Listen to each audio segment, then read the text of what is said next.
Alright everyone, it's time for Occult Literature video number 184, The Talmud, A Story of Judaism. This is a fairly straightforward work. It's 77 pages, so middling on the shorter side than some. It would have been like 110 or more, but I redacted all the advertisements at the end because it's superfluous stuff. It's not really, it has nothing to do with the work itself. And in some editions it's not present, so I tend to redact advertisements generally, unless they're really interesting. Like in the Book of Forbidden Knowledge, I think I retained a few. Link in the description of my edition of this work on Amazon, second and third links to my books, blogs. I do have other works on Judaism, mostly from the mystic side, like the Sefer Yetzirah, the Sefer Bahir. This is not a work of mystic Judaism. The most important thing that this points out is something that I've noticed in Judaistic writings. You'll have the Talmud, for instance, Holy Scripture of Judaism.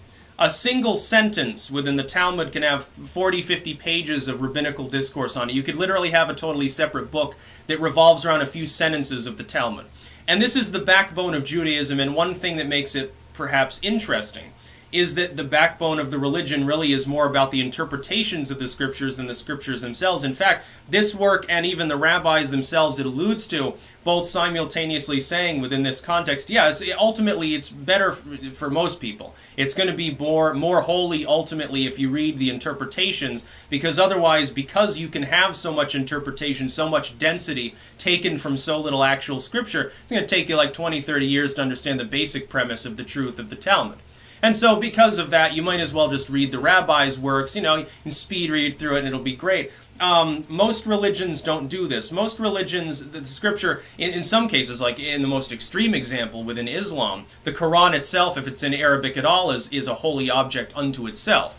Sort of without blemish, you don't put anything on top of it. No, you shouldn't, haram people shouldn't touch it. They don't use a bacon as a bookmark sort of thing. That's not necessarily the case. In the case of the Talmud, it's the consideration of it, or even of that secondary lore is of great import.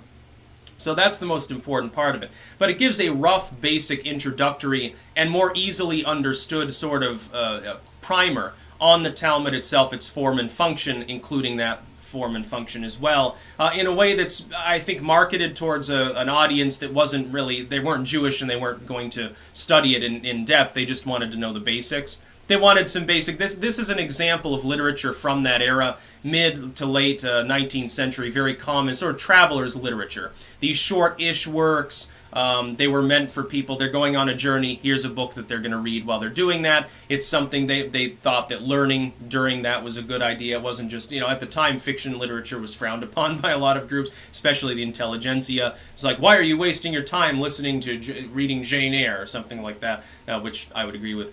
So it's very, very interesting overall. Recommended if you're into Judaism. The mystic Judaism aspect is mostly lacking here. But you got to understand, if you're going to study that, again, like with the Bahir Yetzirah, you're getting a lot of rabbinical opinion that overlaps onto the religion itself. The core of sacred writing is comparatively far smaller. You actually get a sacredness associated with literature that's really nothing more than an interpretation, sometimes of very small components of the Talmud or anything else under the sun. And so, link in the description of my edition of this work is on Amazon. Second and third links are to my books, blogs. That's about all. Peace out.